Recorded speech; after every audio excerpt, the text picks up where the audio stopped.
Do you know the different types of co-stars in one-hour TV dramas? Hi everyone, I'm Alex Collins, founder of The Approach, helping actors navigate the industry mountain. We all know that co-star auditions can be really tricky. Either there seems to be nothing to them, or it seems like there's almost no direction in the breakdown. What do you do?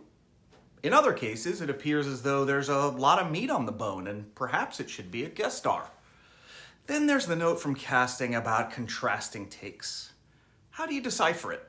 And how do you crack the combination? It starts with recognizing that there are 3 different types of co-star in most cases. And I've just made these titles up for my own benefit with my students and with you guys here. Those co-stars are broken into chaos, occupation, and arc. Again, these are not industry standard terms, but we'll go through them and hopefully it'll help. We're going to go through it in increasing size of role. Chaos. As it implies, this role is usually involved in some sort of chaos. Think of the victim being attacked or murdered at the beginning of an episode of Law & Order SVU. Think about the witness to that murder who calls 911 to open the episode. These auditions are in a heightened emotional state. The urgency is critical because it's either a race against time or a race to help someone or a race to help themselves. Number 2, occupation. This is the most common of especially the smaller co-stars. This audition is often under a page. It may check the box on what used to be known as an under 5 or U5 because it has 5 lines or under. In almost all cases, this character either doesn't have a name, but rather the character is billed as an occupation. Bank teller, nurse, cop number 1, witness, teacher, bystander. Those are all probably going to be co-star. They probably only work one day on set, and they probably have minimal dialogue. This dialogue serves to advance the story forward, but isn't necessarily central to the story of the episode. An important note.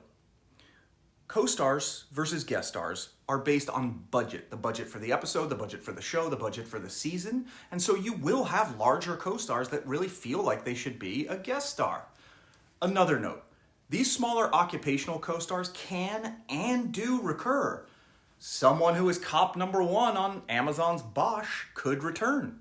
It happened to my buddy Dwan Johnson, who began as a co-star in the pilot and ended up in all 7 seasons of the show and in the spin-off shows. Someone who is a nurse on The Resident could recur. It happened to my friend Jessica, who went on to work, I believe, 68 episodes on the show. The joke amongst actors is that if you don't die, you could come back. There are times when that can happen. So, as an actor, you show up, you behave like a professional, you go home, and you move on. If you get another phone call, that's wonderful. If not, you did your job. Number 3, arc. There are going to be times when a co-star may appear throughout an episode or may recur in multiple episodes. It may include more dialogue than the previous examples of chaos and occupation, up to and including multiple scenes. This role may work directly alongside the series regulars. Fun fact, so can the chaos and so can the occupation. And it may require an actor who really is able to hold their own skill-wise with more experienced actors. These roles are especially tough to book.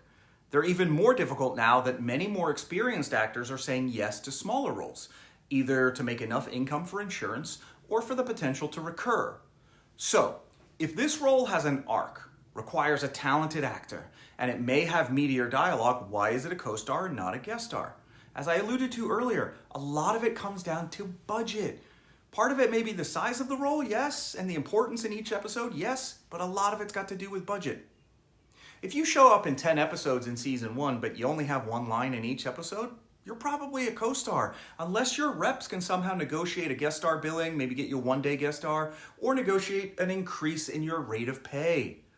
In the occupational co-star, it's very easy to overact, thinking because I've only got a page scene, you've got to show them every color of the acting rainbow. That's not the right choice. Instead, simplify. Like the chaos co-star, live truthfully in the circumstances and let the life of the occupation lead. Honestly, it boils down to a simple 5-word acting MFA. Just say the damn words. I think it can be that simple. Often actors think, I'm not doing anything. And that could be when they're in the right place. Too often actors layer on too much unnecessary stuff, and the buyers can see the actor acting. They can see their choices. Let's see these 3 types of co-stars in action. I'm going to include a link below to an episode of Law & Order SVU, Season 15, Episode 10.